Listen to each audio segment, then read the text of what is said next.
ఓం శ్రీ గురుభ్యో నమః. విజయదశమి శుభాకాంక్షలతో విజయదశమి రోజున ఆ తల్లి శ్రీ రాజరాజేశ్వరిగా రూపం చెంది మనందరినీ చల్లని చూపులతో కరుణా కటాక్షంతో కాపాడుతుంది ఆ రాజరాజేశ్వరి దేవి.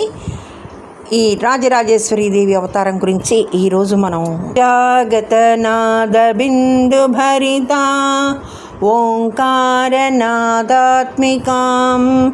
బ్రహ్మానందఘనోదరీం గుణవతీం జ్ఞానేశ్వరీ జ్ఞానదాం ఇచ్ఛాజ్ఞాకృతినీం మహీం గతవతీం గంధర్వసంసేవితాం శ్రీచక్రప్రియ బిందుతర్పణపరాం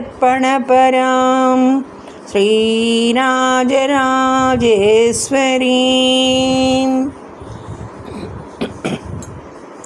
శ్రీ రాజరాజేశ్వరి దేవి ఆది పరాశక్తి రూపంగా, విశ్వానికి తల్లిగా, దైవిక స్త్రీ శక్తిగా అందం సంపుంది. ఆమెను త్రిపుర సుందరి, లలిత వంటి వివిధ పేర్లతో ఆరాధన చేస్తాం. దేవి 4 చేతులతో కమల సింహాసనంపై కూర్చుని అంకుశం, పాశం, చెరకు కొమ్మ, కమల పువ్వు వంటి చిహ్నాలను పట్టుకొని ఉంటుంది. దేవి దైవిక స్త్రీ శక్తి. అంతేకాకుండా శక్తి సాంప్రదాయానికి కేంద్రమైన సృష్టి సంరక్షణ విధ్వంసం యొక్క అంశాలను ఆవిడ పొందుపరుచుకుని ఉంటుంది. లలితగా ఆమె అందం, ఆనందానికి దేవతగా, కోరికలకు రాణిగా ప్రసిద్ధి చెందింది. ఆమె భక్తులకు శ్రేయస్సు నెరవేర్చి ఆశీర్వదిస్తుంది. రాజరాజేశ్వరి అనే పేరు రాజులకు రాజు అని సూచిస్తుంది. ఇది విశ్వంపై ఆమె అత్యున్నత పాలనను ప్రతిబింబిస్తుంది. శ్రీ రాజరాజేశ్వరి దేవి పవిత్రమైన శ్రీచక్రానికి రాణి. ఆమె మనస్సు అనే ఏనుగులను నియంత్రిస్తుంది. ఈ అమ్మను పూజించడం ద్వారా కోరికల నుండి ప్రతికూల శక్తుల నియంత్రణ కలుగుతుంది. అమ్మ చేతిలో ఉండే పాశం ప్రపంచ బంధనాన్ని, అడ్డంకులను, చెడుల బంధాన్ని కూడా సూచిస్తుంది. చెరకు కాండం జీవితం యొక్క మాధుర్యాన్ని, దైవిక ఆనందాన్ని సూచిస్తుంది. కమలం స్వచ్ఛత, ఆధ్యాత్మిక వృద్ధిని సూచిస్తుంది. రాజరాజేశ్వరి అంటే విజయంతో ముడిపడి ఉన్న దైవం. విజయోత్సవ దినమైన విజయదశమి, దసరా నాడు అమ్మ ఆరాధన జరుపుకుంటాం. తద్వారా ప్రతికూల ప్రభావాల నుండి రక్షణను ఆ అమ్మ రాజరాజేశ్వరి దేవి అందిస్తుంది. అయితే వివిధ సాంప్రదాయాల ప్రకారం శ్రీదేవి శరన్నవరాత్రులు విజయదశమి రోజున పాలపిట్ట, జమ్మి చెట్టు అనే అంశాలు పొందుపరుచుకుంటాయి.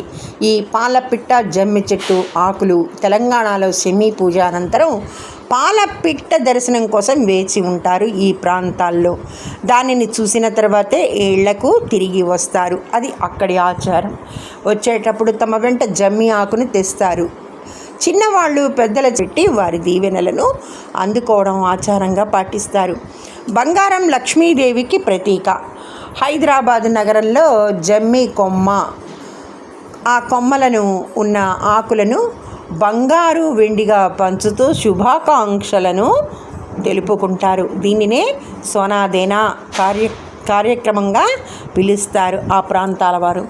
ప్రధానంగా జమ్మి, ఆరె ఆకులను పరస్పరం పంచుకొని కౌగిలి పండగ సందర్భంగా కొనసాగుతున్న ఆచారం. దీనిని జాతి, కుల, మత, లింగ వివక్షలకు అతీతంగా మనసుల్ని, హృదయాల్ని కలిపేదిగా భావిస్తారు. ఈ విజయదశమి రోజున ఇది ప్రాంతాల వారీగా ఒక్కొక్క ఆచారం ప్రకారం, ఒక్కొక్క సాంప్రదాయం ప్రకారం ఇవి నిర్వహిస్తూ ఉంటారు. ఏది ఏమైనా ఈ పండుగలు శోభాయమానంగా ఆ అమ్మని యథాశక్తి కొలుచుకుని అందరూ కూడా ఆమె కృపకు పాత్రులయ్యాము. మరి ధన్యవాదములు. సర్వేజన సుఖినో భవంతు. విజయదశమి శుభాకాంక్షలు. ఇంతటితో మన ఈ 9 నవరాత్రుల గురించి కూడా వివరించుకున్నాము. చక్కని ఆధ్యాత్మిక భక్తి భావనలతో మరి ఆ తల్లి కరుణా కటాక్షాలు మనందరికీ కూడా నిండుగా దండిగా ఉండాలి. సర్వ సౌఖ్యములను అందరూ అనుభవించాలని కోరుకుంటూ మరి ఈ 9 రోజులు మనం చెప్పుకున్న ఈ ఇచ్చి ఏ తప్పులున్నా ఆ అమ్మని క్షమించమని కోరుకుంటూ సర్వేజన సుఖినో భవంతు. ధన్యవాదములు. మీ హిమబాల. అమ్మ దయ ఉంటే అన్నీ ఉన్నట్లే. శ్రీమాత్రే నమః.